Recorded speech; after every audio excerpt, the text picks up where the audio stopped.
Bonjour, bienvenue au message lumière de la famille Myriam.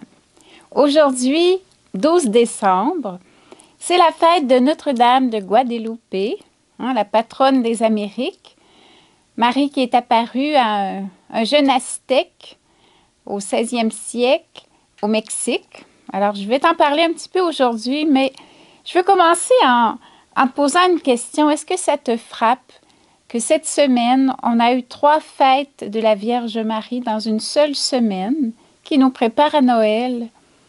L'Immaculée Conception qu'on a célébrée lundi. Et le 10 décembre, c'était Notre-Dame de Lorette, une mémoire, mais quand même. Et aujourd'hui, une autre fête de Marie. Je pense que le Seigneur veut nous signifier qu'il nous a vraiment donné sa mère et qu'elle est là pour intercéder pour nous, pour préparer notre cœur à recevoir Jésus, à le laisser grandir dans notre cœur. C'est tellement beau.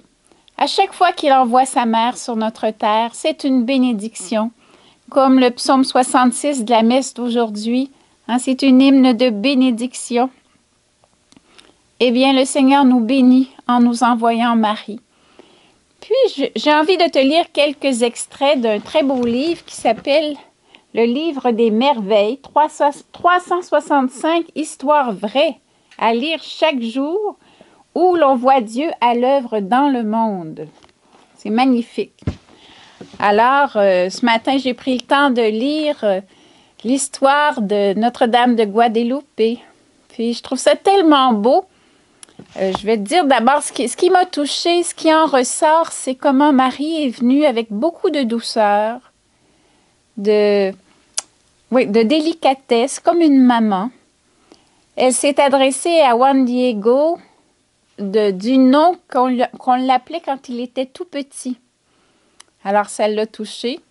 Puis, c'était un homme très pauvre, humble, un petit. Marie aime bien visiter les petits. Alors, si tu te sens pauvre et parfois rempli de faiblesses, puis pas à la hauteur des situations, bien, dis-toi que Marie a un regard spécial sur toi. Elle t'aime. Alors, il raconte, bon, en tout cas, c'est fait sous forme d'histoire. Alors, je te lis ce que Juan Diego dit de son apparition. Je marchais au pied de la colline de Tepeyac. Puis tout à coup, j'ai entendu un drôle de bruit. Il venait d'en haut. C'était comme un chant d'oiseau très mélodieux. Je me suis arrêtée et j'ai fermé les yeux. Et c'est là qu'il a entendu la voix l'appeler doucement de son nom d'enfant. C'était comme ça qu'on m'appelait quand j'étais petit. Alors, il a grimpé sur la colline et, surprise, quand il est arrivé en haut, il a vu une dame très belle, pleine de lumière. Je n'avais jamais vu ça de ma vie. Toute brillante de lumière, elle était là, juste devant moi. Des arcs-en-ciel inondaient le ciel et la terre de couleurs vives. Je n'osais plus bouger. Mais la jeune dame m'a très vite rassurée. Elle me parlait avec beaucoup de douceur. Elle lui a dit « Sache et tiens pour certain, mon fils, le plus petit, que je suis la parfaite et toujours Vierge Marie, mère du vrai Dieu, de celui par qui tout vit, le Créateur des hommes, le Maître du voisinage immédiat et le Seigneur du ciel et de la terre. Je désire très ardemment, et c'est ma volonté, qu'en cet endroit, on me construise mon petit Tocalli, ma maison de Dieu. » Il est allé raconter cette apparition à l'évêque, qui l'a écouté surpris, mais il est resté très prudent. Et finalement, il a demandé un signe à Juan Diego, demande un signe à la Vierge, pour que je puisse voir que c'est vraiment elle. Et le miracle que Marie a fait, c'est qu'en plein hiver, au sommet de la colline, il y avait plein de fleurs. Attends que je te raconte comme c'est écrit. Excuse-moi. Alors, elle lui demande de monter au plus haut de la colline et d'y cueillir des fleurs.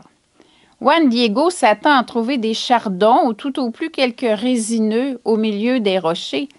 Mais il obéit et escalade la colline. Quelle n'est pas sa surprise en arrivant au sommet? Une myriade de fleurs, toutes plus belles les unes que les autres, recouvrent la colline.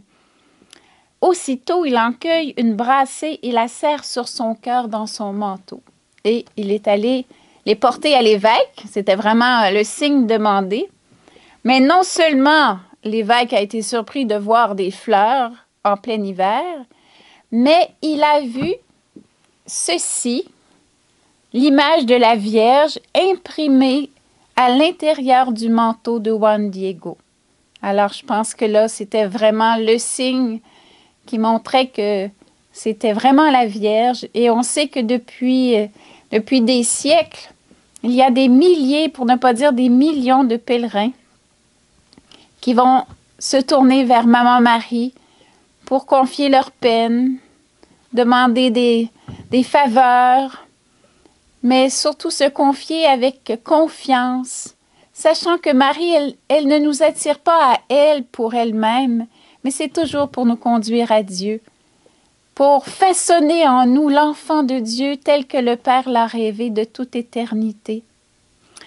Je pourrais t'en raconter encore beaucoup, mais je t'invite à aller toi-même approfondir cette apparition, parce que Marie, notre maman, à chaque fois qu'elle vient, elle a un message à nous laisser. Et je suis certaine qu'elle veut te visiter toi aussi par sa présence de douceur et de paix. Que tu puisses expérimenter, spécialement dans les prochains jours, la douceur de la présence de Marie dans ce que tu vis. Et avec toi, j'aimerais terminer en lui disant: je te salue Marie, pleine de grâce, le Seigneur est avec toi. Tu es bénie entre toutes les femmes, et Jésus, le fruit de tes entrailles, est béni. Sainte Marie, Mère de Dieu, prie pour nous pécheurs, maintenant et à l'heure de notre mort. Amen. Bonne journée et à la prochaine.